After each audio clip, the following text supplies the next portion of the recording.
We're joined today by Andy Harrington. He is the executive director of the Canadian Foodgrains Bank. Let's just start right there. For those who don't know, what is the Canadian Foodgrains Bank and what do you do?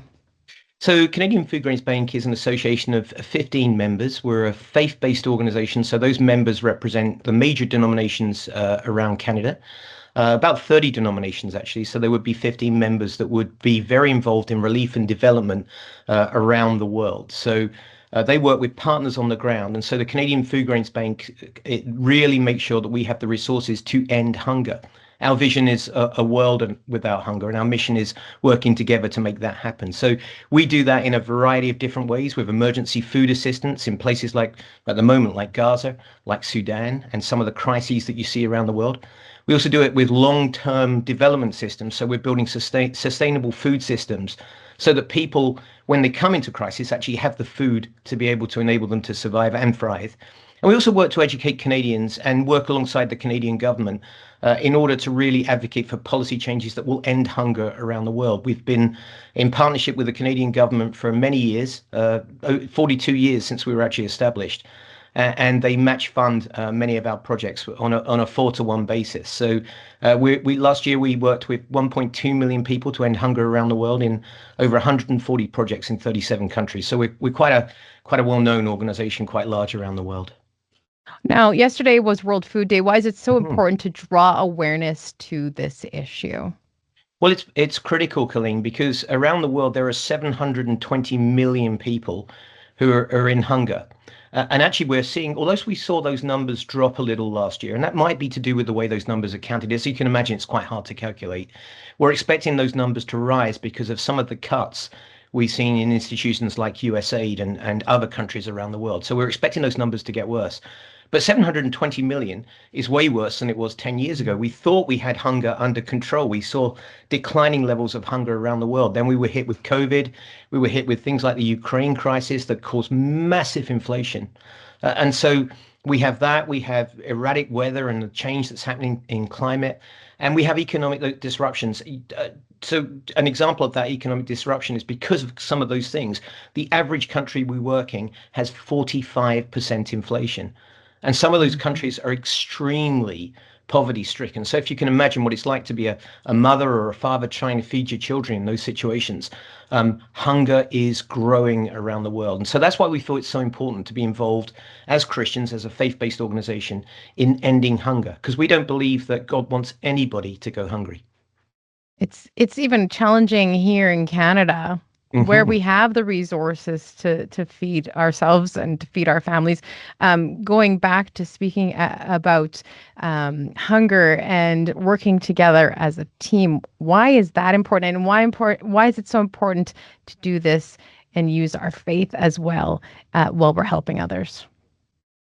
That's a great question. So, in terms of as a team, it's a wonderful thing to be able to bring 15 organizations that represent 30 denominations to have everybody working together with one aim to end hunger. So, we don't get caught up in some of the doctrinal issues or some of the theological issues that we as a wide body church can tend to do.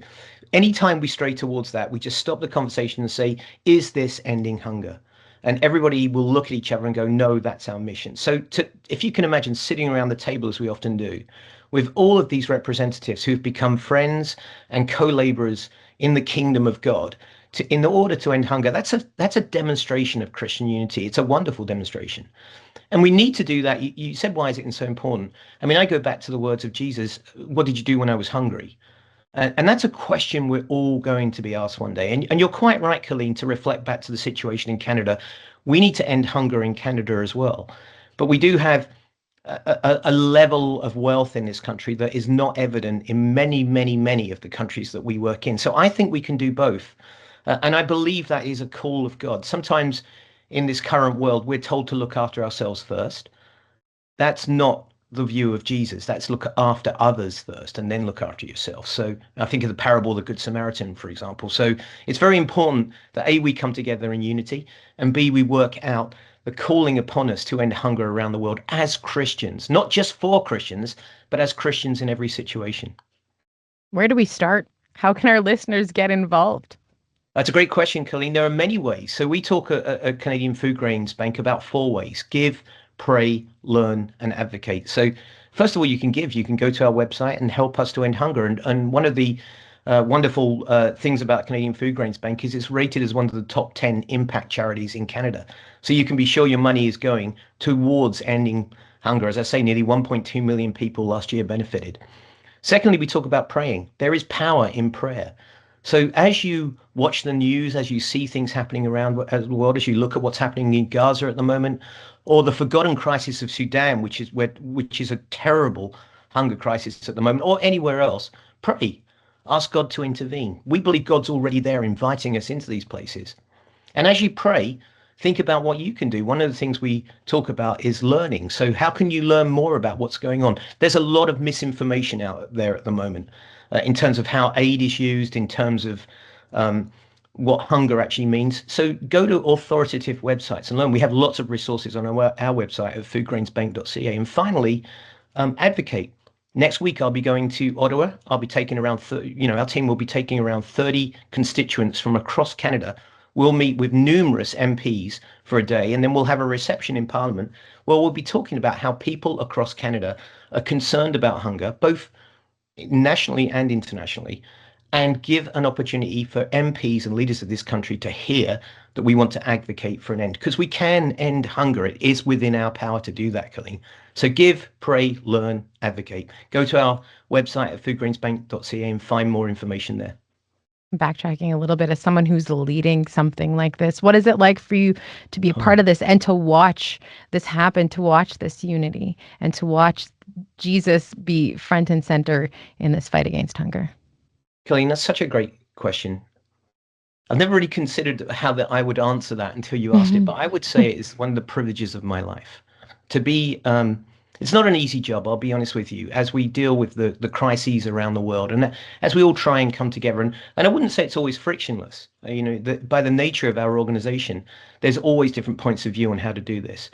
But there is a unity that I have rarely experienced in over 37 years in faith-based work, in Christian work. So that's a beautiful thing. And I feel my role is very much as a steward of this very special organization that has a pretty key part in Canadian international development history. So there's the honor and the humility that I felt in doing that. But there's also the sense of we must do more. We can do more. There is the possibility of ending hunger in our lifetime, but we seem to be turning away from that and turning inward. Some people will tell you at the moment that empathy is almost a sin, and that is not what I see in the Bible. So there's that sense of humility and real being just very honored to steward this organization as the executive director, and really honoring our members and partners in the work they do, but also wanting us to do more and really feeling, man, we have got to step up our game in Canada because so many people are going hungry. And Colleen, I go around the world, I see things happening. And a few months ago, I was in South Sudan, which is the youngest country in the world, but has been in conflict in the 14 years since it was founded. And I stood outside a childhood malnutrition center. And it was the day after all the cuts to aid from America had been announced. And this particular childhood, it was a couple of days after actually, and this particular childhood malnutrition center was being funded by the UN with US-based money. And people were actually trying to give me their kids, their malnourished kids, I'm sure we've all seen pictures of what that looks like. And they were doing it because they were being told that 24 hours later, that treatment center was going to be closed. And I later found out it was one of 1,100 centers in that country alone that was going to be closed. So there's a sense of despair in that, but there's also a sense of hope that we can do better, we can do more, and we can end hunger in our time. Again, if people want to get involved and they want to learn more, where can they go? Please go to our website, foodgrainsbank.ca. Lots of resources there, things that you can download, use in your churches, use in small groups, and lots of ways in which you can get involved, both in our organization and in potentially other organizations. We're not the only people doing this work. There are great organizations across Canada that are really wanting to make a difference in this world. And that's what Christians should do. If I may just be so bold, I've always thought that the cross has two dimensions. The first one is that vertical one, where God reaches down to us in the person of Jesus and says, I am saving you. I'm here to save you. And it's such an important thing, and we must never forget that. But we must also never forget that the cross has a horizontal dimension where Jesus reaches out his arms to the world and says, I care for you, I care for your hunger, I care for your need. So that for me is what a holistic Christian life looks like.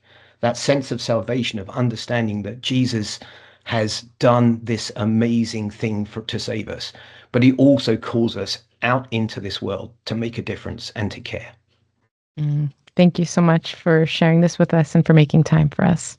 It's been a privilege, Colleen. Thank you.